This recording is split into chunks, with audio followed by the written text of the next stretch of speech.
Family of a missing woman says the body found in Bloomfield is that of Tashana Jackson. Satan gets busy, but you gotta know when he's working so you can let God handle up on your behalf. To most people scrolling Facebook that afternoon, this looked like just another inspirational post. Maybe a reminder to trust in God when life feels hard. Maybe a bit of wisdom passed from one believer to another. The kind of thing you like, share, and forget about 5 minutes later. But behind those words was a reality so disturbing, so stomach-turning, it could have been ripped straight from a horror movie. Because the woman who wrote them wasn't trying to comfort anyone. She was masking something she could smell every time she walked into her bedroom. While her friends left heart emojis and amen in the comments, just a few feet away, her boyfriend's body was decomposing in Florida's unrelenting heat. His skin swelling, his features distorting, his presence reduced to a sickly sweet stench that clung to the air like a curse. And yet, she kept posting about God, about faith, about letting divine justice take over. This wasn't a grieving girlfriend sharing a cryptic thought. This was a killer broadcasting her own twisted sermon while the evidence of her crime lay hidden under the same roof. For 6 full days, she would eat, sleep, and live within arm's reach of the man she had killed, pretending everything was fine. It's the kind of detail that makes you wonder, how many people on your feed are hiding something just as dark? How many smiles, vacation photos, and Bible verses are sitting on top of secrets that would send a shiver down your spine? And in this case, the truth wasn't just ugly, it was deadly. Because behind the screen name and the pretty profile picture was a woman capable of pulling the trigger 6 times and then picking up her phone to post about the devil's work. And in just 6 days, her secret would spill into the open in the worst way imaginable. The woman behind the post. Her name was Vanita Lennon, 37 years old, 5 feet tall if she stood up straight, with the kind of small frame that might make you underestimate her.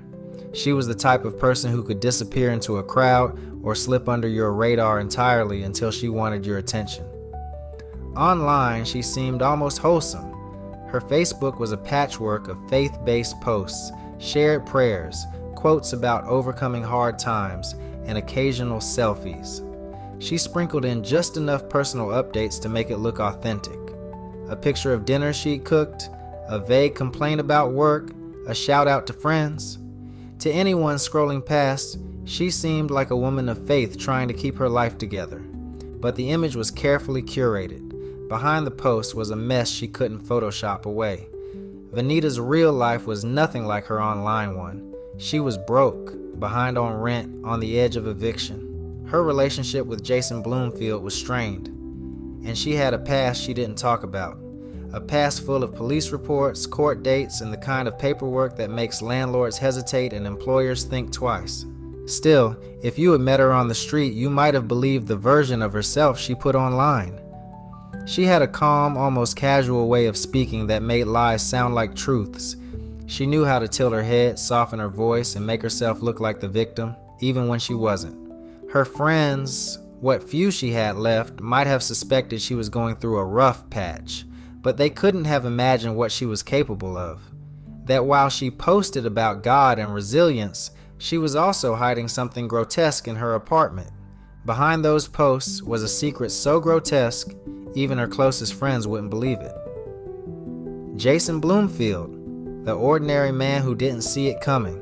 If you ask Jason Bloomfield's co-workers at Burger King to describe him, they'd tell you he was steady. Not flashy, not loud, just dependable. The kind of guy who clocked in on time, worked a shift without complaint, and stayed late if someone needed help. He had a soft spot for the Miami Dolphins, the kind of loyalty that survives decades of losses. Win or lose, he'd still wear the jersey. His team gave him something to look forward to, a bright spot even when the rest of life felt heavy. Jason's world revolved around 2 people, his teenage son and his mother. They weren't just family, they were constants. The ones he called to share good news, bad news, or nothing at all. They knew his habits so well that if he missed a call, they'd notice. If he didn't show up where he said he would, alarms would go off in their minds. Neighbors knew him as polite but private.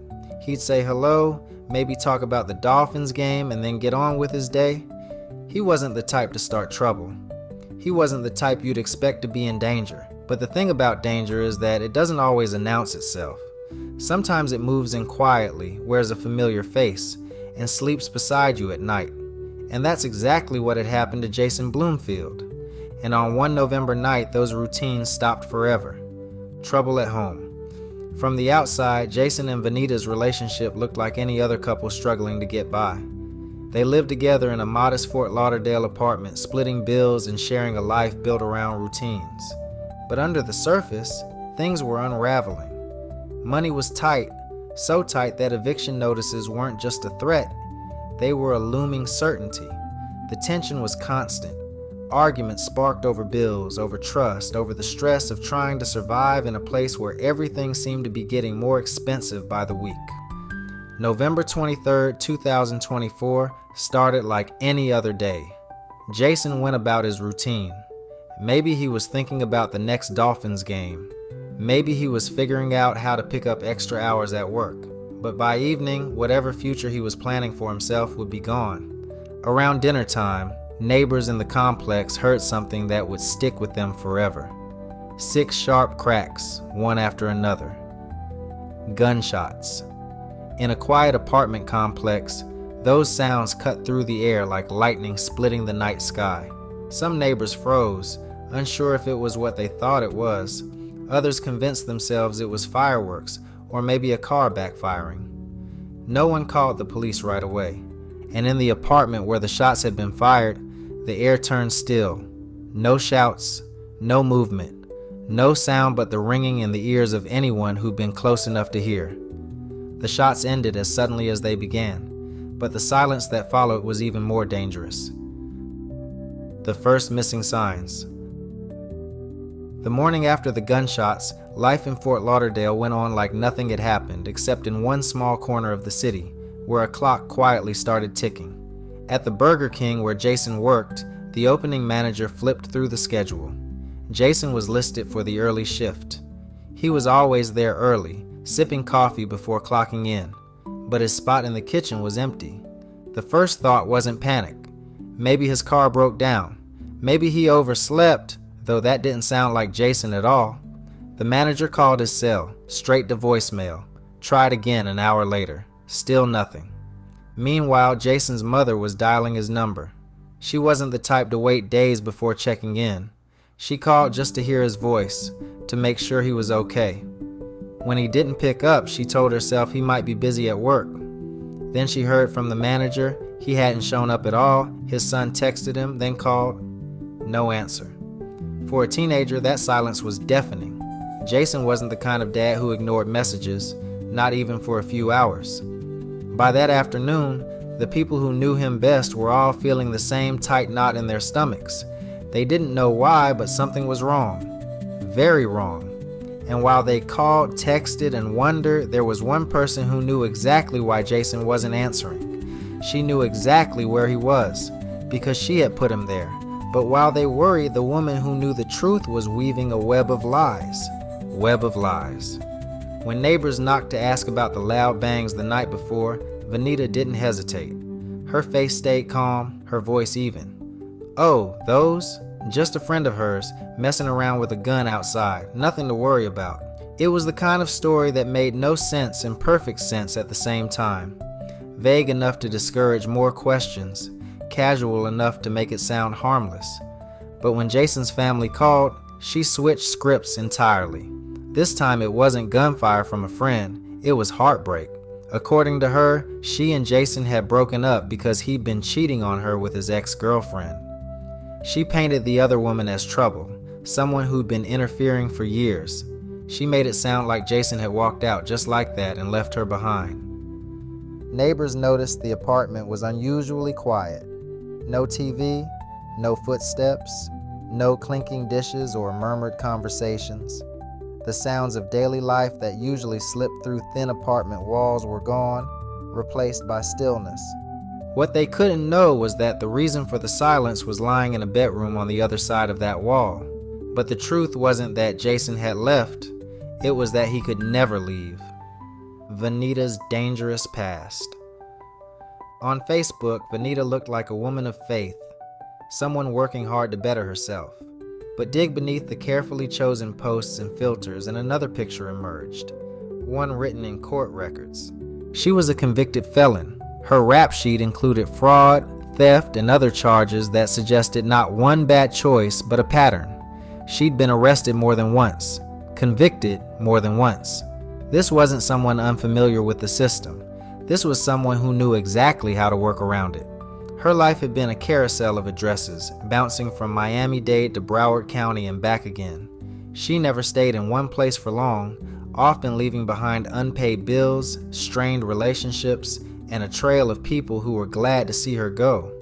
Physically, she didn't look like trouble, slight build, easy smile, but people who underestimate others based on size often learn the hard way that danger comes in all forms. She'd had plenty of practice lying her way out of bad situations. In the past, it had been over stolen money, credit cards, or rent disputes, but now the stakes were higher, much higher, and all that history was about to culminate in a single, irreversible act: 5 days of decay. Florida heat is unforgiving. Even in late November, humidity wraps around you like a wet blanket.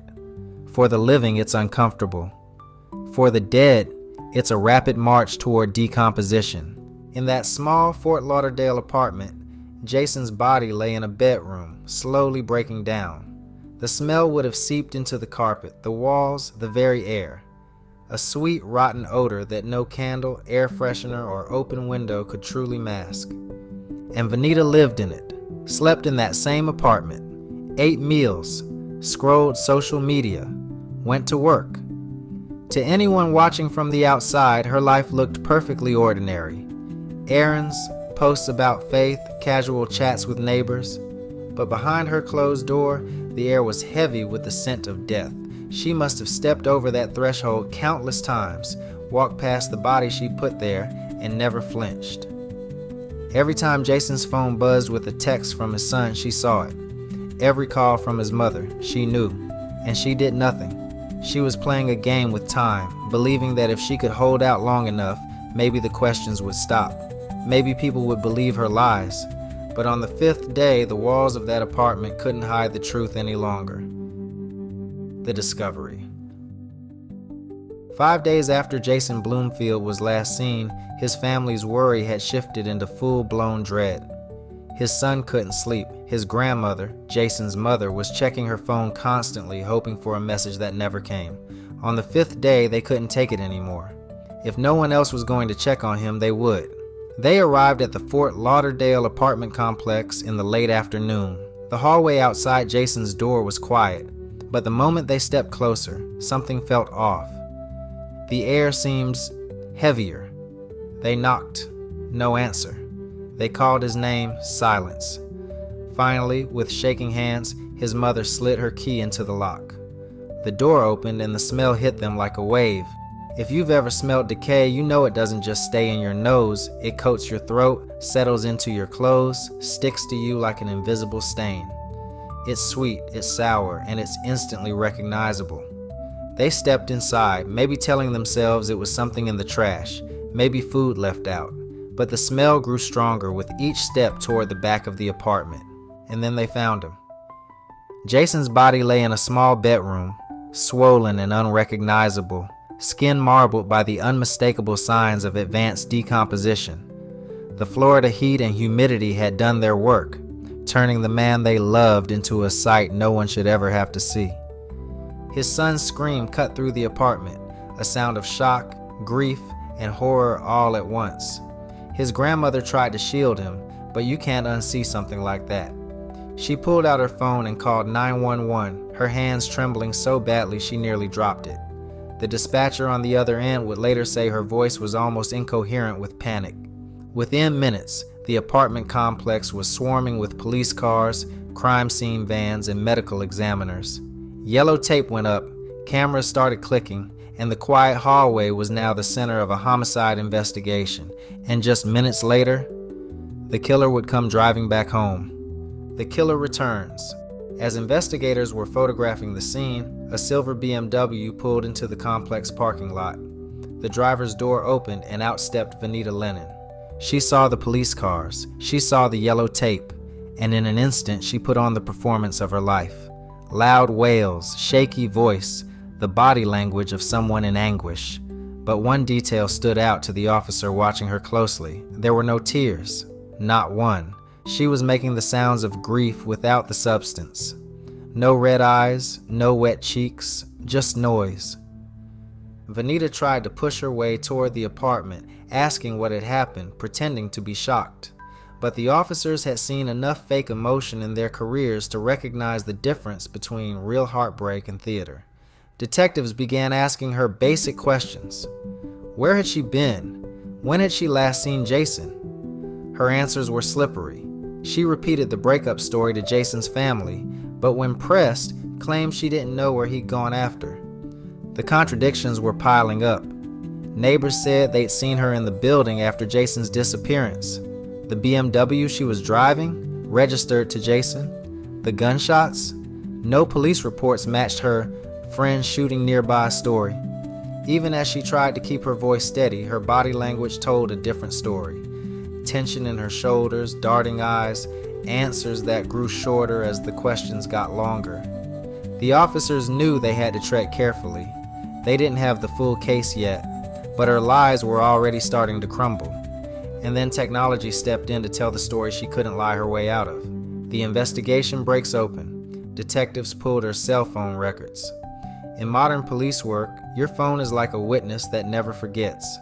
The GPS data was damning. On the night of November 23rd, at the exact time neighbors heard 6 gunshots, Vanita's phone was pinging from inside the apartment. Not outside, not down the street. Right there. That alone destroyed her "I wasn't home" defense. But there was more. After Jason's death, his phone had been used multiple times.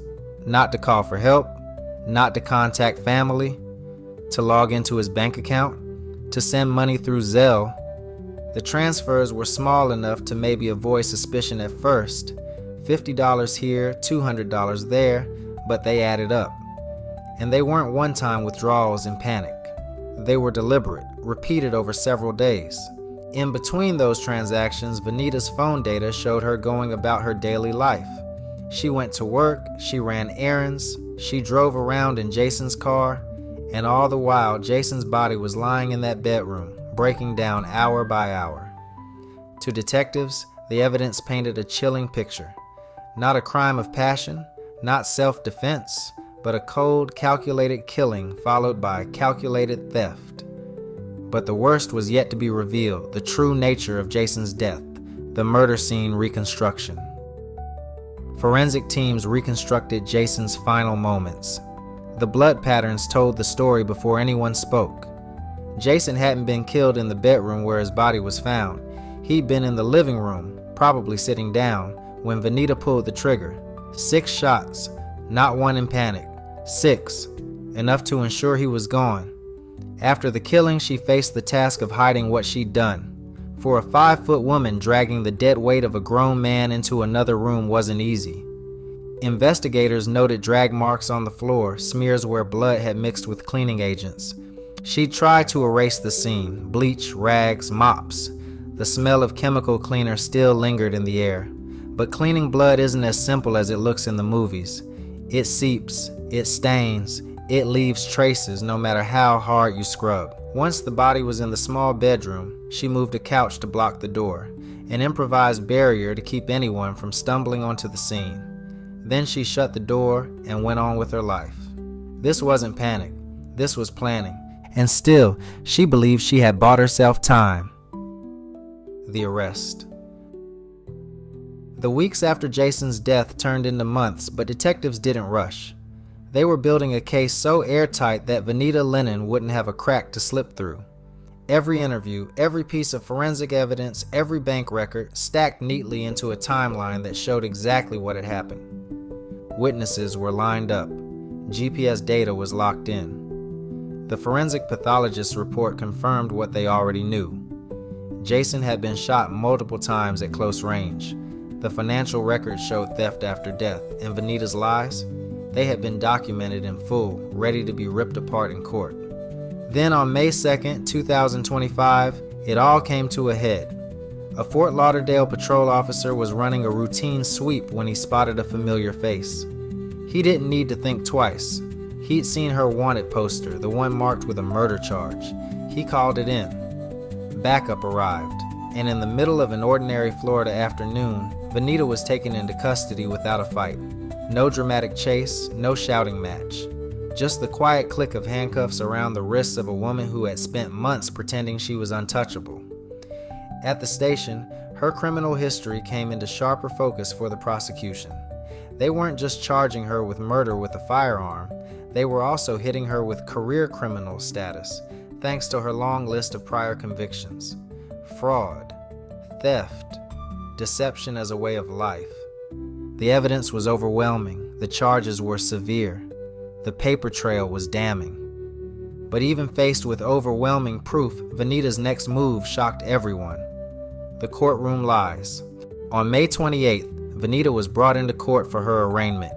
Cameras flashed. The air was thick with the weight of what she'd done. This was her chance, her moment to finally admit the truth, maybe even express remorse for the life she'd taken and the family she'd shattered. But instead, she did what she'd always done. She lied. She pleaded not guilty. Even as prosecutors laid out the evidence against her, GPS data, financial theft, witness statements, she stood there denying it all. No flinch, no visible shame, just the flat insistence that she wasn't responsible. The judge denied her bond. Vanita would stay locked up at the Paul Ryan detention facility in Pompano Beach while she awaited trial. But jail didn't change her. Inside, she reportedly kept telling the same stories, trying to sway anyone who'd listen. Guards, other inmates, she cast herself as the victim, claiming she'd been misunderstood, framed, wronged. It was the same script she used on Neighbors and Jason's family, but now the audience wasn't buying it. Because outside those jail walls, the court of public opinion had already reached its verdict. Lessons and red flags. Looking back now, the warning signs were all there. First, the money. Vanita and Jason were drowning in bills. Rent overdue. Eviction notices looming. For most people, that kind of stress means late-night arguments and tough choices. But in the wrong hands, it can turn into motive. Second, the past. Vanita didn't just have a couple of bad decisions on her record.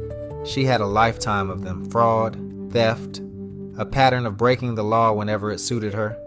That wasn't going to stop overnight. Third, the lies. To Neighbors, she said the gunshots came from a friend fooling around outside. To Jason's family, she spun a breakup story and claimed he was cheating. Two completely different tales. And she'd swap them out depending on who was listening. And finally, the mask. Online, she was the picture of faith and virtue. A church-going, God-fearing woman, but offline, she was living in the same apartment as the man she'd killed, sleeping next to his body, spending his money, lying to everyone who loved him. The lesson here isn't about being paranoid, it's about paying attention. If the neighbors had called the police the moment those 6 shots rang out, maybe officers would have arrived in time to save him, or at least catch her before she could cover her tracks. If Jason's co-workers had realized just how out of character his absence was, maybe they would have pushed harder for someone to check on him. If friends or family had pressed Vanita when her stories didn't match, the truth might have surfaced days earlier. Evil doesn't always walk in wearing a mask and carrying a weapon. Sometimes it smiles at you from across the dinner table. Sometimes it sits in your living room quoting scripture. Sometimes it hides in plain sight behind a Facebook post that gets dozens of amen comments. Closing reflection. Jason Bloomfield wasn't famous, he wasn't wealthy, but he was loved by his son, who now carries the trauma of finding his father's body, by his mother, who will never forget the moment she walked into that apartment, by his co-workers who respected his work ethic and easygoing nature. He was the kind of man who showed up every day for his job, for his family, for his life, and now all of that is gone because of one person's choice. The grief left in the wake of his murder isn't something that fades.